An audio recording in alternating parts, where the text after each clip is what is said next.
வணக்கம். இன்னைக்கு நம்ம டிஸ்கஸ் பண்ண போற டாபிக் என்ன அப்படின்னு பார்த்தீங்கன்னா, பனை மரத்துல இருந்து கிடைக்கக்கூடிய நொங்கு. பொதுவாகவே இந்த சம்மர் சீசன் ஆரம்பிச்சாலே நம்ம இளநீர், தர்பூசணி அந்த மாதிரி பல பொருட்களை நம்மளுடைய உடல் சூட்டையும் உஷ்ணத்தையும் தணிக்கிறதுக்காக நிறைய வாங்கி சாப்பிட்றோம். அந்த வரிசையில முக்கியமா இருக்கக்கூடிய ஒரு பொருள் என்ன அப்படின்னு பார்த்தீங்கன்னா, இந்த பனை மரத்தினுடைய இளம் காய் அப்படின்னு சொல்லக்கூடிய இந்த நொங்கு. இந்த நொங்கு உங்களுடைய உடல் சூட்டையும் உங்களுடைய தாகத்தையும் மட்டும் தணிக்கிறதுக்காக தான் நீங்க சாப்பிட்றீங்கன்னா அப்படி கிடையாது. இதுல எக்கச்சக்கமான நியூட்ரிஷனல் பெனிஃபிட்ஸ் இருக்கு. இந்த நொங்கு சாப்பிட்றதுனால என்னென்ன நியூட்ரிஷனல் பெனிஃபிட்ஸ் இருக்கு, இதை யாரெல்லாம் சாப்பிடலாம், யாரெல்லாம் அதிகமா எடுத்துக்க கூடாது அப்படிங்கிறத பத்தி இந்த வீடியோல நம்ம டீட்டெயிலா டிஸ்கஸ் பண்ணலாம். அதுக்கு முன்னாடி நான் உங்க டயட்டீஷியன் டாக்டர் சுரேந்தர். இந்த மாதிரி வீடியோக்களை தொடர்ந்து பார்க்கறதுக்கு என்ன ஃபாலோ பண்ணிக்கோங்க. பனை மரத்தினுடைய ஒரு இளம் காயை தான் நம்ம நொங்கு அப்படின்னு சொல்றோம். இதை செல்லமா ஐஸ் ஆப்பிள் அப்படின்னும் சொல்லுவாங்க. இதுல இருக்கக்கூடிய கேலரி அப்படிங்கிறது ரொம்ப லோ. அதாவது நீங்க ஒரு 100 கிராம் நுங்கு எடுக்கும்போது உங்களுக்கு வெறும் 29 கேலரி தான் கிடைக்கும். அண்ட் இதில் இருக்கக்கூடிய கார்போஹைட்ரேட்னு சொல்லக்கூடிய மாவு சத்தினுடைய அளவு பார்த்தீங்க அப்படின்னா 6.5 கிராம். நீங்க ஒரு 100 கிராம் நுங்கு எடுத்துக்கிட்டீங்க அப்படின்னாலே இதுல உங்களுக்கு வெறும் 6.5 கிராம் கார்போஹைட்ரேட்ஸ் தான் இருக்குது. இதுல கார்போஹைட்ரேட்டோடு சேர்ந்து பார்த்தீங்க அப்படின்னா நிறைய எசென்ஷியல் நியூட்ரிஷன்ஸ் இருக்கு அப்படிங்கிறத மைண்ட்ல வச்சுக்கணும்.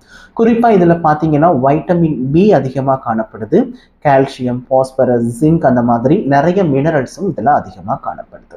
அண்ட் சம்மர்ல நம்மளுடைய தாகத்தையும் உடல் உஷ்ணத்தையும் தணிக்கிறதுக்கு ஒரு அருமருந்து இந்த நொங்கு அப்படின்னு சொல்லலாம். அது மட்டும் இல்லாம சம்மர்ல ஏற்படக்கூடிய இந்த அம்மை நோய் வராம தடுக்கிறதுக்கான நிறைய இம்யூனிட்டி பவர் இந்த நொங்குல இருக்கு அப்படின்னு சொல்லி ரீசன்ட் டேஸ்ல நிறைய ஆராய்ச்சிகள்ல கண்டுபிடிச்சிருக்கிறாங்க. இந்த வெயில் காலத்துல இந்த நொங்கை நீங்க அடிக்கடி சாப்பிடும்போது உங்களுக்கு தேவைப்படக்கூடிய நோய் எதிர்ப்பு சக்தி அப்படிங்கிறது அதிகமாக கிடைக்கும். குறிப்பா சம்மர்ல வரக்கூடிய நோய்களை எதிர்த்து போராடக்கூடிய அந்த நோய் எதிர்ப்பு சக்தி அப்படிங்கிறது இந்த சம்மர்ல இந்த நொங்குவை நீங்க அடிக்கடி சாப்பிடும்போது உங்களுக்கு ரொம்ப ஈஸியா கிடைக்கும். இந்த நொங்குல பாத்தீங்க அப்படின்னா கேலரி கம்மி, அட் த சேம் டைம் கார்போஹைட்ரேட்டும் ரொம்ப கம்மி அப்படிங்கிறதுனால வெயிட் லாஸ் பண்ணணும்னு நினைக்கிறவங்களுக்கு இது ஒரு பெஸ்ட் ஃபுட்டா இருக்கும். அதே நேரத்துல இது பாத்தீங்கன்னா இது உங்க உடல்ல இருக்கக்கூடிய கெட்ட கொழுப்புகளினுடைய அளவை குறைக்கக்கூடிய தன்மையும் இந்த நொங்குக்கு இருக்கு. நிறைய குழந்தைங்களுக்கு பசியின்மை அப்படிங்கிறது ஒரு காமனான ப்ராப்ளமா இருக்கு. அப்படி இருக்கும்போது இந்த நொங்கை சாப்பிடும்போது அவங்களுக்கு பசி உணர்வு அப்படிங்கிறது அதிகமா இருக்கும், நல்லா சாப்பிடுவாங்க. இந்த சம்மர் சீசன்ல யாரெல்லாம் மலச்சிக்கல் பிரச்சனையினால ரொம்ப அவதி பண்றாங்களோ அவங்களுக்கு இந்த நொங்கு அப்படிங்கிறது ஒரு பெஸ்ட் ஃபுட்டா இருக்கும். அதே மாதிரி யாருக்கெல்லாம் தீராத வயிற்றுப்போக்கு இருக்கோ அதை சரி செய்யறதுக்கும் இந்த நொங்கு அப்படிங்கிறது ரொம்ப யூஸ்ஃபுல்லா இருக்கும். அதாவது மலச்சிக்கல் அண்ட் வயிற்றுப்போக்கு இந்த ரெண்டுத்துக்குமே சரி செய்யக்கூடிய ஒரு பொருள் என்ன அப்படின்னு பார்த்தீங்கன்னா இந்த நொங்கு அப்படின்னு சொல்லலாம். நிறைய பேருக்கு இந்த சம்மர் சீசன்ல எவ்வளவுதான் தாகம் இருந்தாலும் தண்ணி குடிச்சாலும் அந்த ஒரு அடங்காத தாகம் அப்படிங்கிறது இருக்கும். ஸோ அந்த மாதிரியான தாகத்தை தணிக்கிறதுக்கு இந்த நொங்கை சாப்பிடும்போது அவங்க தண்ணி குடிச்சாலும் இருக்கக்கூடிய அந்த தாகத்தை கண்ட்ரோல் பண்றதுக்கு இது ரொம்ப யூஸ்ஃபுல்லா இருக்கும். பெண்களுக்கு இந்த நுங்கு அப்படிங்கிறது பார்த்தீங்கன்னா ஒரு பெஸ்ட் ஃபுட் அப்படின்னு சொல்லலாம். குறிப்பா கர்ப்ப காலங்கள்ல இந்த நொங்கு அந்த பெண்கள் சாப்பிடும்போது அவங்களுடைய செரிமானம் அப்படிங்கிறது அதிகமாகும். அட் த சேம் டைம் அவங்களுக்கு மலச்சிக்கல் பிரச்சனை, அசிடிட்டி ப்ராப்ளம் ஏதாவது இருக்கு அப்படின்னா அதை கியூர் பண்றதுக்கும் இது ரொம்ப யூஸ்ஃபுல்லா இருக்கும். இந்த நொங்குல இருக்கக்கூடிய ஆந்தியோசைன் அப்படின்னு சொல்லக்கூடிய ஒரு மூலக்கூறு பெண்களுக்கு மார்பக புற்றுநோய் வராமல் தடுக்கிறதுக்கு ரொம்ப யூஸ்ஃபுல்லா இருக்கும். அண்ட் யாரெல்லாம் ஒரு சிவியரான அனிமியால அவதிப்படுறாங்களோ, அதாவது இரத்த சோகை இருக்கு பெண்களுக்கு அப்படின்னா அவங்களும் இந்த நொங்கு அடிக்கடி தங்களுடைய உணவுகள்ல சேர்த்துட்டு வரும்போது அந்த இரத்த சோகையை இம்ப்ரூவ் பண்றதுக்கு இது ஒரு பெஸ்ட் ஃபுட்டா இருக்கும். இந்த நொங்குல நீர் சத்தும் மாய்ஸ்டர் கண்டென்ட்டும் ரொம்ப அதிகமா இருக்கிறதுனால வெயில்னால வரக்கூடிய அந்த மயக்கத்தை சரி செய்யறதுக்கும் அண்ட் வெயில் காலங்கள்ல வரக்கூடிய வியர்க்குரு, கொப்புளம் இதை மாதிரி சில இதை வராம ப்ரிவென்ட் பண்றதுக்கும் இந்த நொங்கு நீங்க சாப்பிடும்போது அது ரொம்ப யூஸ்ஃபுல்லா இருக்கும். உங்களுடைய கட் ஹெல்த்தை இம்ப்ரூவ் பண்றதுக்கு இந்த நொங்கு அப்படிங்கிறது ரொம்ப யூஸ்ஃபுல்லா இருக்கும். குறிப்பா பாத்தீங்கன்னா யாரெல்லாம் ஒரு சிவியரான அல்சரால அவதி பண்றீங்களோ அவங்க இந்த நொங்கை தங்களுடைய உணவுகள்ல அடிக்கடி சேர்த்துட்டு வரும்போது அதுல இருந்து ஒரு நல்ல ரிலீஃப் இருக்கும்.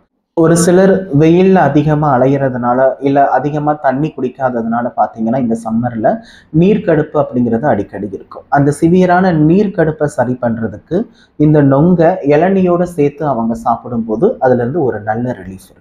சரி, இவ்வளோ ஹெல்த் பெனிஃபிட்ஸ் இருக்கக்கூடிய இந்த நொங்கை யாரு சாப்பிடக்கூடாது அப்படிங்கிறத பத்தி பார்க்கலாம். ஃபர்ஸ்ட் யாருக்கெல்லாம் ஒரு சிவியரான கிட்னி ரிலேட்டடான ப்ராப்ளம் இருக்கோ அவங்க இந்த நுங்கு சாப்பிட்றத அவாய்ட் பண்ணணும். இதுல பாத்தீங்கன்னா மினரல்ஸ் அதிகமா இருக்கிறதுனால கிட்னி பேஷண்ட் இந்த நுங்கு சாப்பிட்றத அவாய்ட் பண்ணிக்கிறது ரொம்ப நல்லது. யாருக்கெல்லாம் இதயம் சார்ந்த பிரச்சனைகள் இருக்கோ அவங்க இந்த நுங்கு சாப்பிட்றத அவங்களுடைய டாக்டர் அண்ட் டயட்டிஷியன் அட்வைஸோட சேர்த்து எந்த டைம்ல எந்த அளவுல எடுத்துக்கலாம் அப்படிங்கிறதுக்கு தகுந்த மாதிரி சாப்பிட்றது நல்லது. அண்ட் இது வந்து ஒரு low glycaemic food, at the same time நிறைய நீர் சத்து இருக்கிறதுனால டயபெட்டிஸ்க்கு நல்லது.